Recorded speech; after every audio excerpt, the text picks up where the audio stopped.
Chers frères et sœurs dans le Seigneur, amis auditeurs de la Radio Lumière, que la grâce et la paix de Dieu soient avec vous tous. C'est le professeur, pasteur Wesley Chéry, doyen aux affaires estudiantines du STED, séminaire théologique de l'Église de Dieu en Haïti. C'est un privilège d'être avec vous. Aujourd'hui, nous allons prier le Seigneur. Mais juste avant, permettez que je vous lise ce passage de l'Écriture. Nous allons méditer. Philippiens chapitre 4, verset 8. Je vous donne rapidement lecture.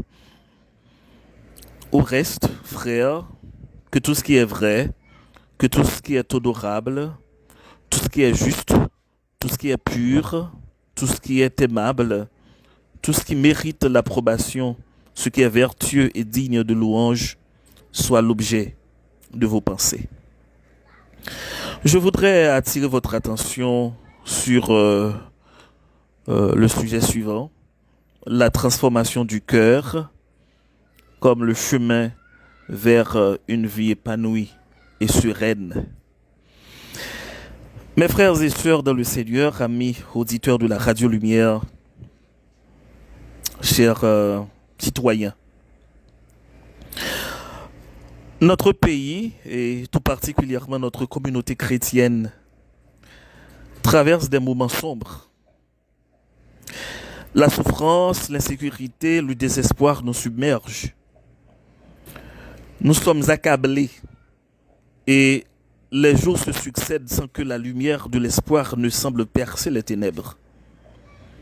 Cependant, dans ces moments de crise, Dieu nous appelle à regarder au-delà des circonstances et à tourner notre regard vers le seul remède véritable, un cœur renouvelé. En Ézéchiel chapitre 36, verset 26, Dieu promet de nous donner un cœur nouveau, de retirer le cœur de pierre pour y placer un cœur de chair. Chers frères et sœurs, la transformation que Dieu opère en nous n'est pas une transformation superficielle. Elle est radicale et touche le fond de notre être, nous amenant vers une vie épanouie, une vie sereine, comme en témoigne Philippiens chapitre 4, verset 8, qui nous exhorte à méditer sur tout ce qui est vrai, tout ce qui est honorable, juste, pur et digne de louange. Comment cette transformation intérieure se réalise-t-elle? Comment peut-elle conduire à une vie épanouie, conforme au dessein de Dieu? Je voudrais répondre à cette double interrogation durant cette courte méditation.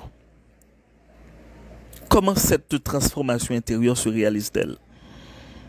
D'abord, c'est par le renouvellement du cœur, qui est une œuvre divine, évidemment. Ici, Dieu promet de remplacer notre cœur de pierre par un cœur de chair, selon Éphésiens chapitre 36, verset 26. Cela symbolise un renouvellement total et profond, un changement radical qui provient de la puissance du Saint-Esprit. C'est un processus initié par Dieu même, mais qui demande notre ouverture, qui demande, n'est-ce pas, notre disposition à accepter son œuvre transformatrice. Pour mieux comprendre cette transformation, chers amis, chers auditeurs, essayons d'examiner de plus près la différence fondamentale entre un cœur de pierre et un cœur de chair. Un cœur de pierre est froid, insensible. Un cœur de pierre est endurci par les épreuves, par les circonstances de la vie, par les injustices, les trahisons. Il est imperméable à l'amour de Dieu et incapable de répondre à son appel. Par contraste, un cœur de chair, c'est un cœur vivant. Oui, il est vivant, réceptif et capable de ressentir la compassion, l'amour et la paix que Dieu veut déverser en nous. Le renouvellement du cœur, c'est donc un miracle divin, un changement de notre disposition intérieure, une chirurgie divine qui nous permet de vivre selon la volonté de Dieu. Cela nous amène à la reconnaissance de la source même de ce changement profond, qui n'est autre que la grâce de Dieu. Donc la transformation du cœur ne peut se faire que par nos propres forces. Notre volonté seule ne suffit pas pour nous débarrasser de nos vieilles habitudes, de nos blessures, de nos fardeaux. C'est la grâce de Dieu qui opère en nous ce changement lorsqu'on lui permet d'agir en nous, évidemment. C'est pourquoi il est crucial de rester humble et de s'appuyer sur Dieu par la prière, le jeûne et la méditation de sa parole.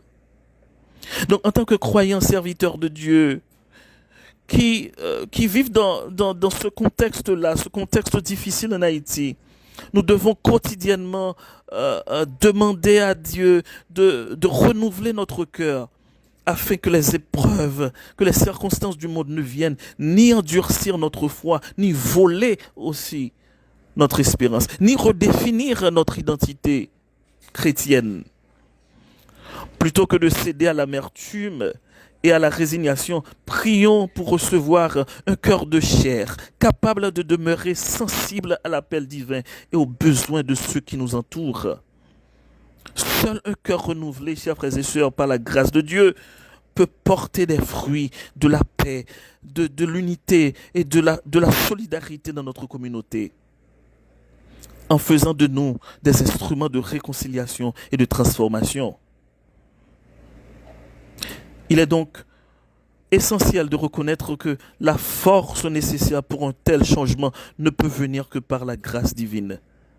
C'est Dieu, Dieu seul. C'est en Dieu seul que nous trouvons la puissance pour surmonter nos défis. Et c'est par son Esprit Saint que nous pouvons accomplir des actes de justice, d'amour et de compassion, en nous soumettant à sa volonté et en cherchant chaque jour à vivre selon ses principes. Nous deviendrons des témoins vivants de son amour et de sa fidélité, capables de bâtir un avenir meilleur pour notre pays et pour les générations futures. La deuxième chose, c'est que la transformation intérieure conduit à une vie épanouie. La transformation que Dieu opère en nous, chers frères et sœurs, la transformation que Dieu opère dans notre cœur n'est pas sans conséquence sur notre vie quotidienne. Elle influence notre manière de penser, elle influence notre manière de parler, elle influence notre manière de vivre. Comme le souligne Paul ici en Philippiens chapitre 4 verset 8, un esprit transformé s'exerce à méditer sur ce qui est noble, sur ce qui est pur, sur ce qui est digne de louange. Et ce changement de perspective conduit inévitablement à une vie épanouie, marquée par la paix de Dieu. La méditation de la parole de Dieu, la méditation est importante dans ce processus-là. La bataille du changement commence dans notre esprit.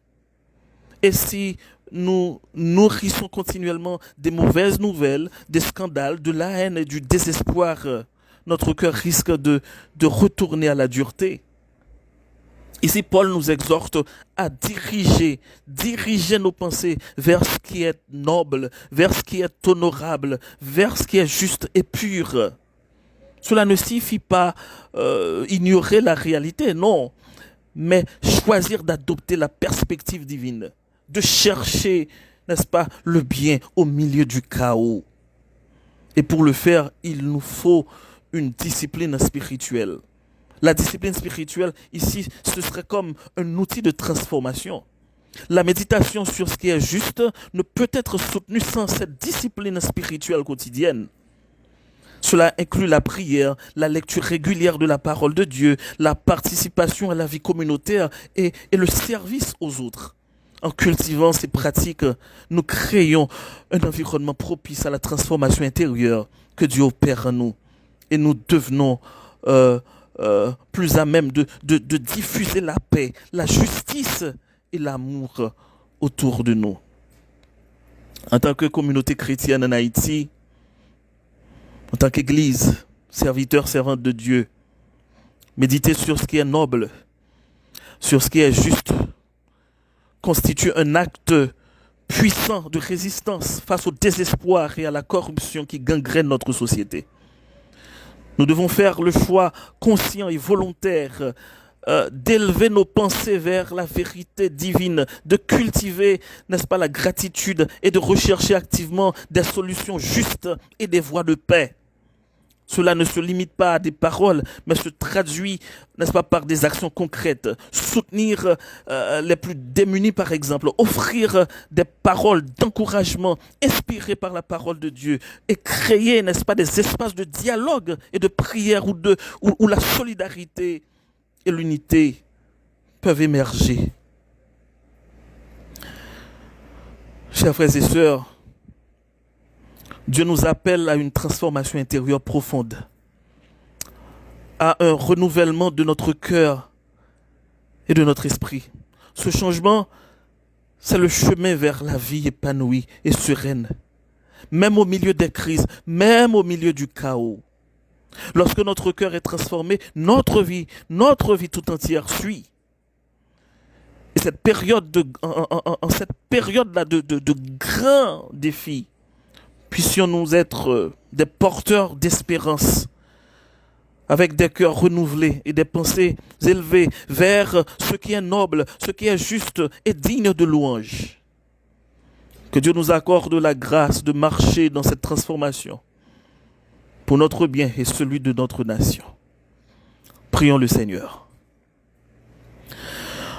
Ô Dieu Tout-Puissant, Créateur du ciel, Créateur de la terre, toi qui sondes les cœurs, toi qui sondes les esprits, qui sondes les reins, nous nous prosternons devant ta majesté avec une humilité sincère, un profond respect. En ce jour, nous venons à toi, porteurs de nos fardeaux, de nos inquiétudes et de nos peines, conscients que nul autre que toi ne peut comprendre la profondeur de notre souffrance. Tu connais la détresse de ton peuple. Tu entends les cris de nos frères et sœurs en Haïti, accablés par les crises qui, à nos yeux, semblent insurmontables. Les certitudes, l'insécurité, la pauvreté et le désespoir pèsent lourdement, ô Père, sur cette nation, plongeant nombre d'entre nous dans une obscurité étouffante. Mais Seigneur, c'est vers toi que nous nous tournons, car nous croyons que ta lumière peut percer les ombres les plus épaisses et illuminer nos chemins obscurcis.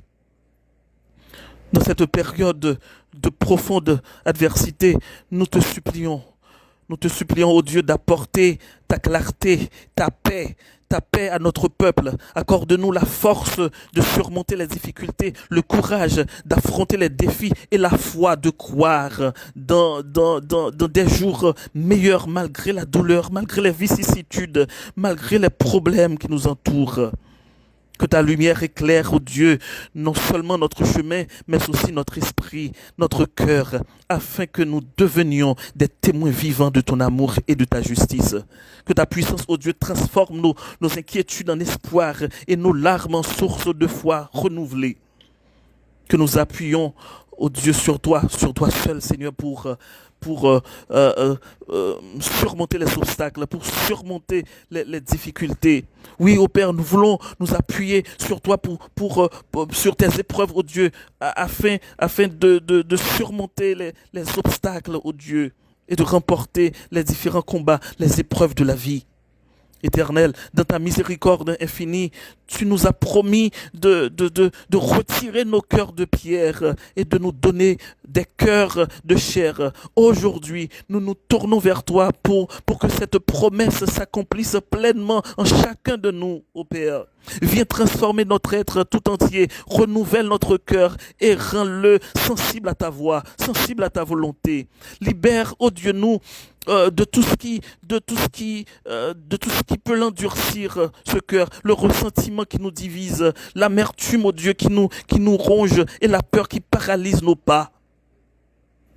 Par ta puissance, Seigneur, fais jaillir en nous un flot intarissable d'amour, de compassion et de justice, pour que nous soyons des témoins vivants par ta présence transformatrice.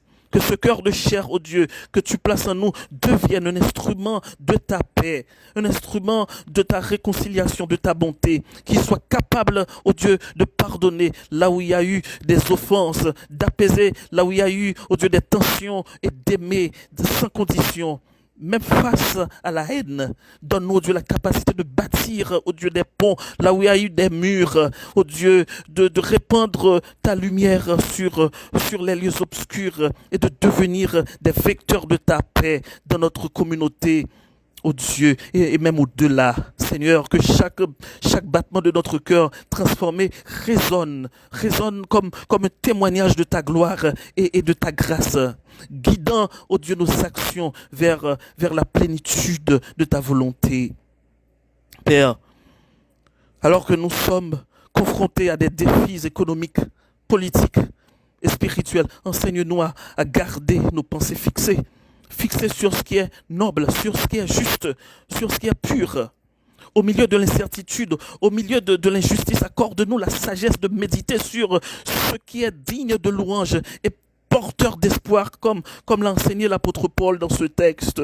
Transforme, oh Dieu, notre esprit pour que nous ne soyons pas emportés par les vents de la désespérance, par la peur. Non, fais de nous des phares de lumière de notre communauté, des témoins vivants, oh Dieu, de ta grâce, capables d'inspirer ceux qui vacillent et d'apporter réconfort à ceux qui souffrent, oh Dieu. Seigneur, toi qui as marché parmi les hommes, qui as consolé les affligés, toi qui as guéri les cœurs brisés, nous t'implorons aujourd'hui de toucher chaque Haïtien et chaque chrétien qui t'invoque, Seigneur. Éternel, accorde-nous la sagesse de cultiver les disciplines spirituelles indispensables pour nourrir cette transformation que tu désires en nous. Que notre prière s'élève avec ferveur, sans relâche, comme un parfum agréable à tes narines. Que la méditation de ta parole soit notre nourriture quotidienne, illuminant, ô Père, nos cœurs et orientant chacun de nos pas. Que notre vie communautaire, imprégnée de solidarité et d'amour, devienne le reflet vivant de ta présence parmi nous.